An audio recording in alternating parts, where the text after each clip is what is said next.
Greetings, y'all. What's up? Living my best life in Ghana is chiming in. This is Chronicles, day 7. We have been on the sick and shut in list for 7 days.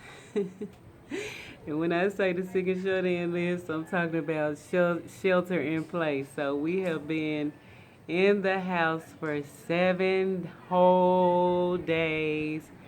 And, ooh, when I get a chance to get back out and about, I'm going to be out and about all day. I don't think that I'm going to come in the house until it's time to sleep. Because, woo, it's been cool in a way because I'm well rested. I feel like I'm aging in reverse. I've been getting so much sleep. And I've really been taking good care of my mind, mentally, uh, staying away from the low vibration and the negativity in the media and stuff that we all were taking in at first, and now I'm not even feeling that anymore. So I think that's my RBG rebellious spirit coming out, and which is always there, and I'm liking it. I'm liking it a lot. So as you can see, the sun is about to set around here. Give y'all a little view. Well, the sun is so pretty. It's a nice wind blowing out here, and it's pretty much just chill. Everything is quiet. You got some people doing some exercise and running and doing some things in their compounds, and I hear children playing. I see in some compounds around children are having fun. But for the most part, look up here. Let's see if you can see up here this area, this mountain area over here. There's a lot of houses up there. But exceptionally, a few cars moving about that I hear every now and again, but for the most part, it's pretty much quiet. I didn't think that Ghana could be shut down like it is, but it's definitely shut down around here, and very quiet and peaceful and serene. Um, Everybody is not in agreement with the lockdown. I mean, for the most part, younger generations are not taking this really lightly. They don't like it. It's a little rebellion going on every now and again, but for the most part, everybody is sick of the shutdown and the lockdown.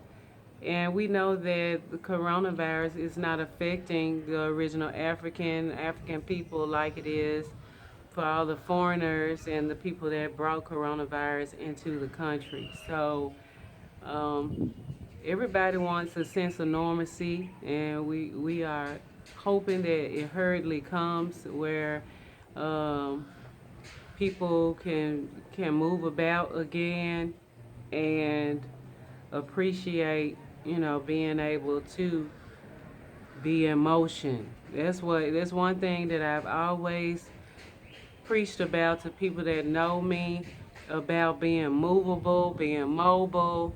When you're adventurous and you're a world traveler, as an African traveler, you appreciate mobility. You appreciate not being plugged into the matrix so much where you have to talk about you doing things when you get old, and when you retire.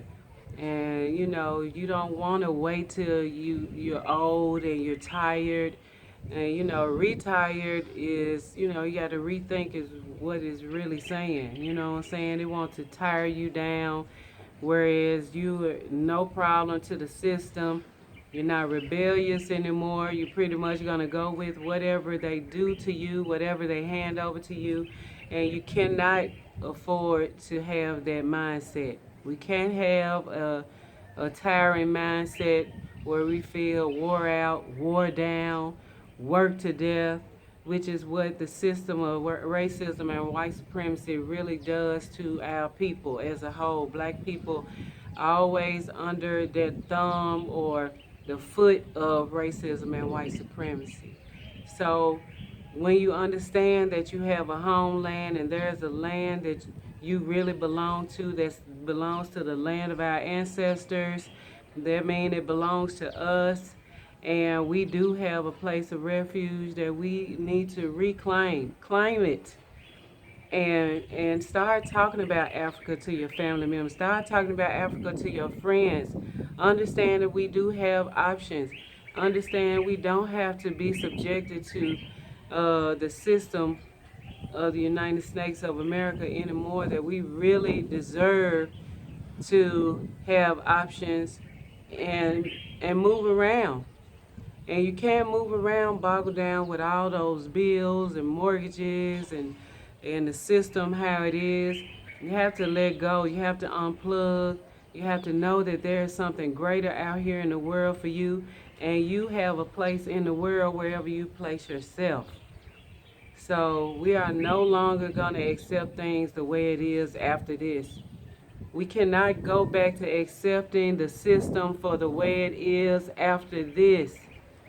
We all have been affected worldwide by this so-called corona uh, terrorism, because it's very much so that, because it's the fear mongering is really affecting our people.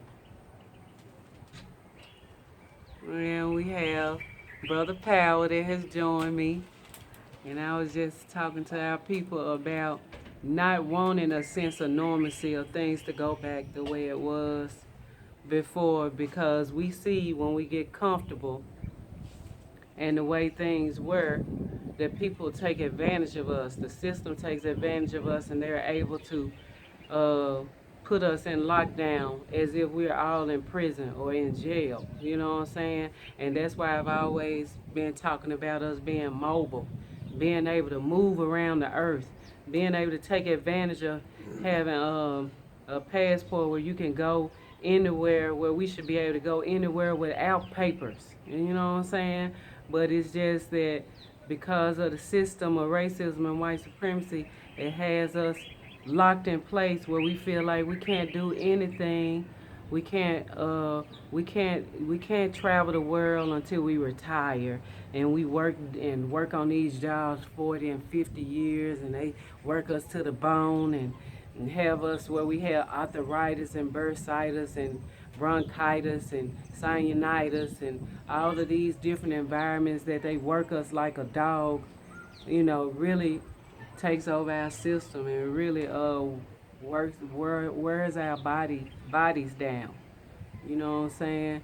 And we have to understand that we deserve to have something other than what is given to us and what people are planning for us and putting in place for us, and things that we ain't never asked for. We ain't never asked for nobody to be able to do this to us. That's why you have a lot of people that's not cool with it.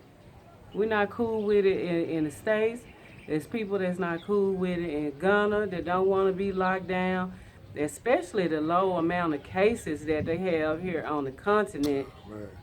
That's so crazy that they Yeah. would lock down the whole country, and then other countries are doing it too that don't even have any cases. You got countries like Malawi that don't have any recorded cases so far that I know of, but it's on a national emergency.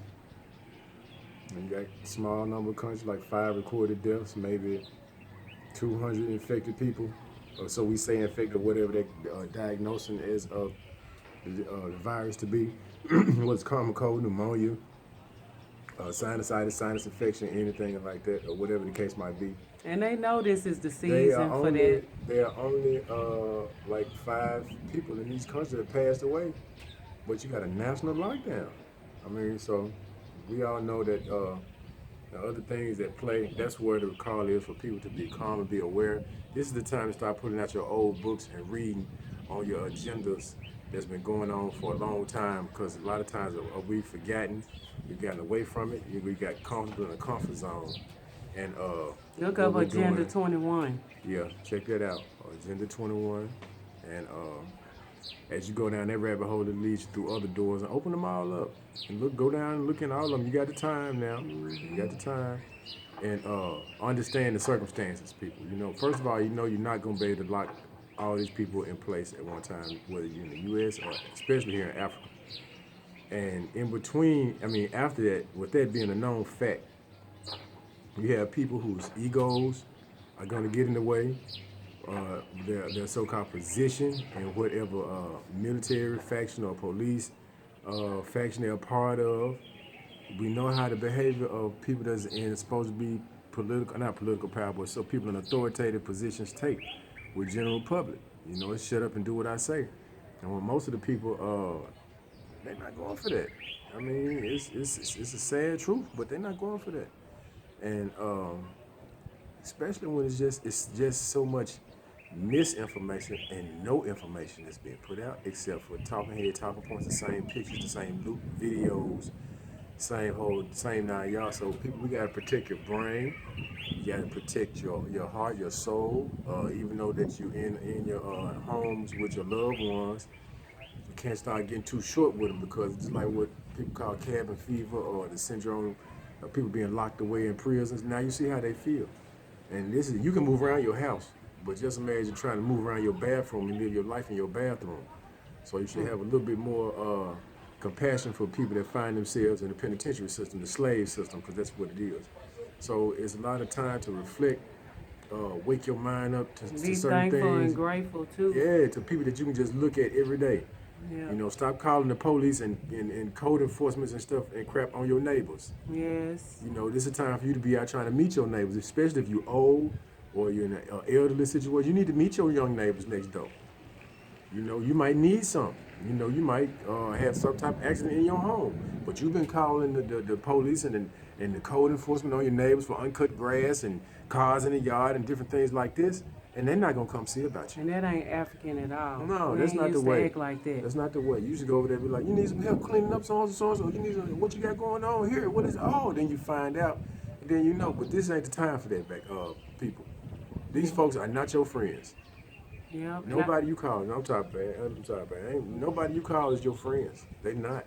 Yep. They'll turn on you, and these times they will show you that they will turn on Yep, and I wanted to say also, now that the whole world is headed into a recession, and right now, don't be worried about them bills.